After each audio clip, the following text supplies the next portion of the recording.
Perkenalkan, nama saya Nancy, calon guru penggerak Angkatan 7, Kota Samarinda, dengan fasilitator Bapak Purwanto dan guru praktik Ibu Aryati. Untuk tugas koneksi antar materi mod titik 4 ini antara lain adalah mengenai budaya positif. Peserta calon guru penggerak diharapkan mampu menghasilkan kesimpulan berdasarkan materi modul 1.4 budaya positif serta kaitannya dengan modul 1.1 sampai modul 1.3 refleksi filosofi pendidikan nasional Ki Hajar Dewantara, dan modul 1.2 nilai-nilai dan peran guru penggerak, dan modul 1.3 berdasarkan model refleksi 4P. Saya mencoba menuliskan koneksi antar materi modul 1.4 sesuai dengan pemahaman saya pelajari. Di saat memulai mempelajari modul 1.1 refleksi filosofis pendidikan nasional Ki Hajar Dewantara, saya ingat sering mendengar kalimat ing ngarso sung tolada ing madya mangun karsa tuturi handayani yang diucapkan oleh guru-guru saya selama bersekolah dan sampai perguruan tinggi. Modul 1.1 refleksi filosofis pendidikan nasional Ki Hajar Dewantara, saya tertarik dengan definisi pendidikan menurut Ki Hajar Dewantara bahwa pendidikan adalah menuntun segala kodrat yang ada pada anak-anak agar mereka dapat mencapai keselamatan dan kebahagiaan yang setinggi-tingginya, baik sebagai manusia maupun sebagai anggota masyarakat. Setiap anak memiliki kodrat alam dan kodrat zaman yang masing-masing, sehingga seorang guru harus paham akan hal itu. Kodrat alam dan kodrat zaman inilah yang paling menarik apabila saat ini perkembangan teknologi informasi begitu cepat sehingga guru bukan lagi sebagai sumber ilmu. Tugas guru salah satunya adalah sebagai penuntun bagi muridnya untuk mendapat menggali potensi yang ada pada dirinya, menumbuh kembangkan bakat minat sesuai dengan kodrat alam dan kodrat zamannya masing-masing. Selanjutnya, setelah mempelajari modul 1.2, momen yang paling penting yang saya dapatkan yaitu nilai dan peran guru penggerak. 5 nilai yang harus dimiliki oleh guru penggerak yaitu berpihak pada murid, mandiri, kolaboratif, inovatif, dan reflektif. Berpihak pada murid yaitu guru dalam melakukan pembelajaran harus berpihak pada murid. Desain atau rancangan pembelajaran diharapkan sesuai dengan kebutuhan murid. Mandiri yaitu guru harus selalu belajar untuk meningkatkan kemampuan dalam melakukan pembelajaran. Kolaboratif yaitu guru harus mampu bekerja sama baik dengan guru baik dalam pembelajaran maupun yang lain.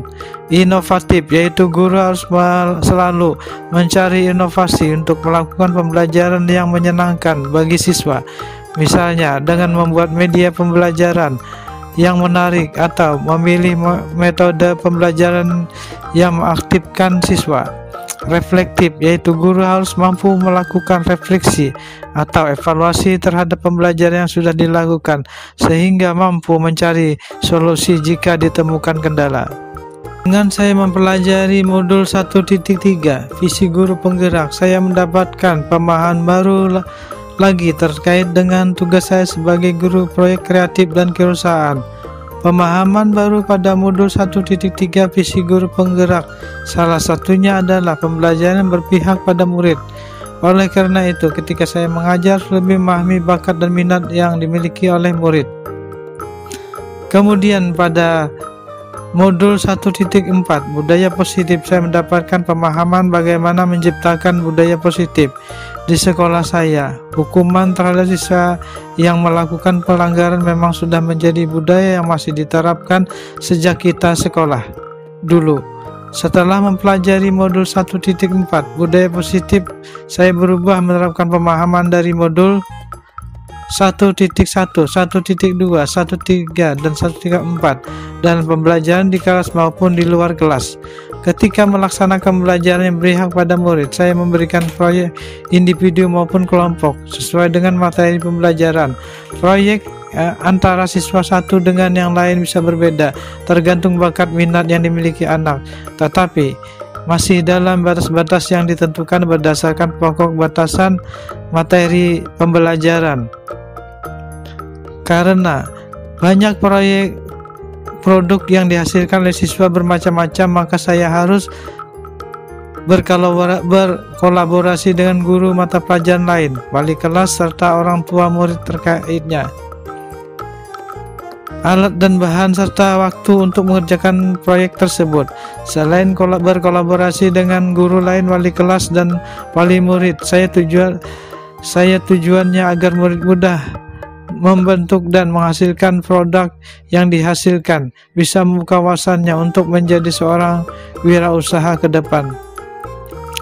Adapun keterkaitan antara modul 1, modul 2, modul 1.3, modul 1.4 yang saya pahami adalah guru seharusnya mampu menerapkan pembelajaran yang berpihak pada murid dengan cara menuntun murid untuk dapat menggali potensi-potensi yang ada pada murid yang masih terpendam seperti teori gunung emas, sehingga murid-murid mampu menemukan dan mengembangkan bakat minat yang dimilikinya. Selain itu juga dapat menerapkan segitiga restitusi dalam menghadapi masalah yang terjadi pada murid. Selanjutnya, bakat dan minat yang dimiliki oleh murid harus digali dan diselaraskan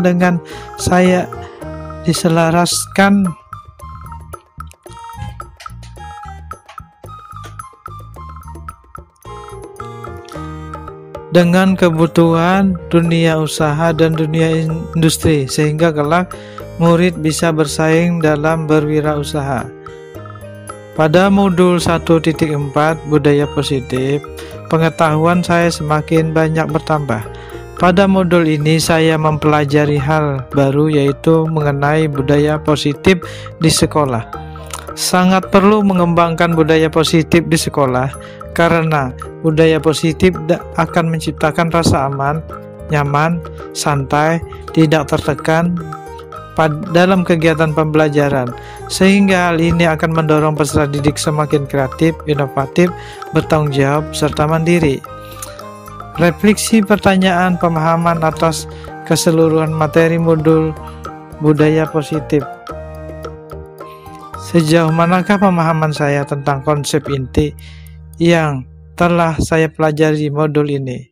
1. Disiplin positif. Disiplin positif merupakan pendekatan mendidik peserta didik untuk melakukan disiplin positif. Disiplin positif merupakan pendekatan mendidik peserta didik untuk melakukan kontrol atau dorongan dan pembentukan kepercayaan diri, nilai kebajikan dan keyakinan kelas.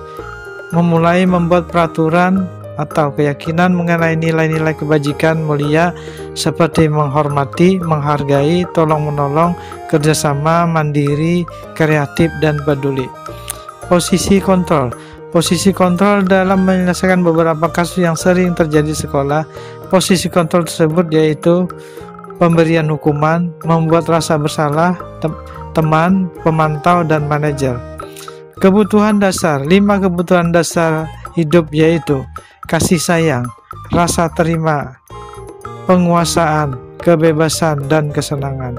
Segitiga restitusi. Beberapa tahap restitusi yaitu menstabilkan identitas, validasi tindakan yang salah, dan menanyakan keyakinan. Perubahan yang terjadi pada cara berpikir dan menciptakan budaya positif di kelas maupun di sekolah. Dari materi yang sudah saya pelajari, dapat saya amati pribadi berpikir bahwa untuk menciptakan budaya positif di kelas maupun di sekolah harus melibatkan siswa dan komunitas sekolah dalam merencanakan hingga melaksanakan budaya positif dengan harapan mewujudkan kelas atau sekolah yang aman dan nyaman berdasarkan keyakinan kelas atau sekolah yang kita yakini bersama.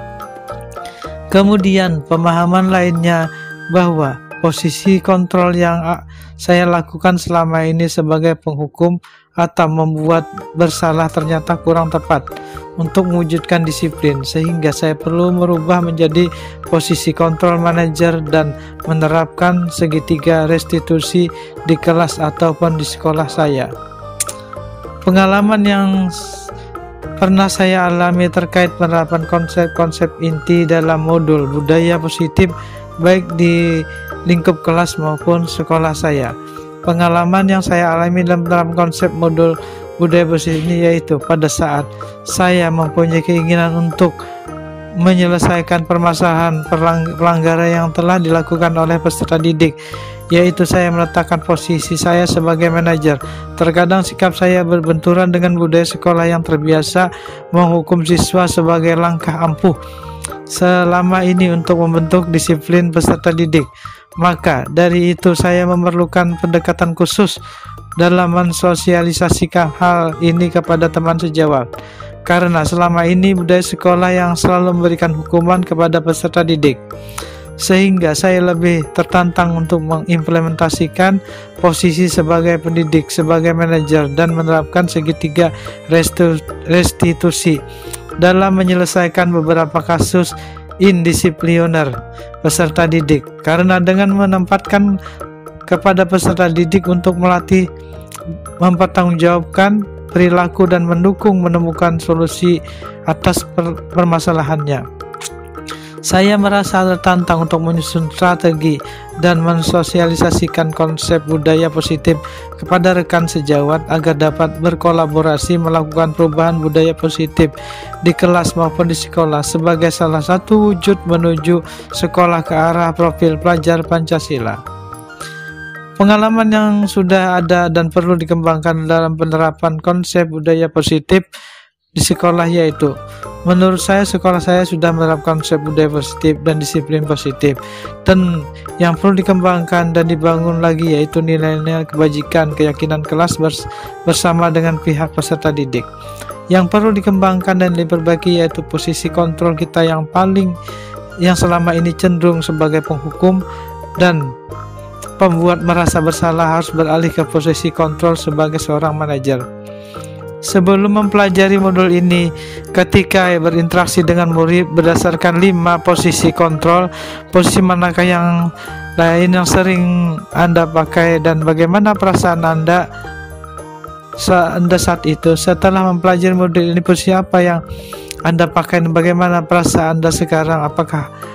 Apakah perbedaannya? Sebelum saya menggunakan posisi kontrol sebagai penghukum dan pemantau dalam menyelesaikan permasalahan, pada saat itu peran saya adalah saya sudah benar-benar dengan tindakan saya berikan kepada peserta didik, walaupun hasil yang saya harapkan kadang berhasil atau gagal dan kadang berulang kembali. Tetapi setelah saya mempelajari modul ini, saya mencoba menggunakan posisi kontrol sebagai manajer dengan menerapkan segitiga restitusi. Saya menjadi lebih bangga dengan tanggapan dan hasil yang dirasakan peserta didik kita, karena setelah saya menerapkan segitiga restitusi, peserta didik lebih menunjukkan rasa tanggung jawab dan tinggi dapat memperbaiki kesalahan sendiri dengan baik. Sebelum mempelajari modul ini, pernahkah Anda menerapkan segitiga restitusi ketika menghadapi permasalahan peserta didik? Kalau saya, tahap mana yang Anda praktikkan dan bagaimana Anda mempraktikannya? Sebelumnya sudah saya lakukan, tetapi waktu itu saya belum menyadari bahwa hal saya lakukan itu restitusi dalam melaksanakannya. Restitusi tidak secara utuh, bertahap, kadang hanya mentampilkan dan kemudian menghukum. Tahapannya yaitu menstabilkan identitas dan validasi tindakan yang salah. Saya belum sampai menanyakan tahap keyakinan karena sebelumnya tidak tahu bahwa tahap keyakinanlah hal yang penting. Masih yang saya lakukan memberikan hukuman atas dasar kesalahan yang dibuat oleh peserta didik.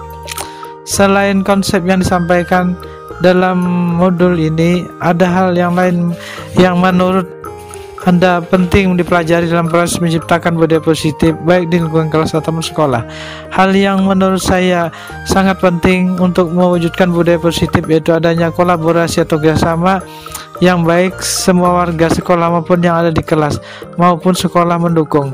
Kerjasama seluruh warga sekolah dalam mewujudkan nilai-nilai kebaikan diperlukan agar dapat membangun budaya positif sekolah serta terus-menerus, jangan berhenti setengah jalan.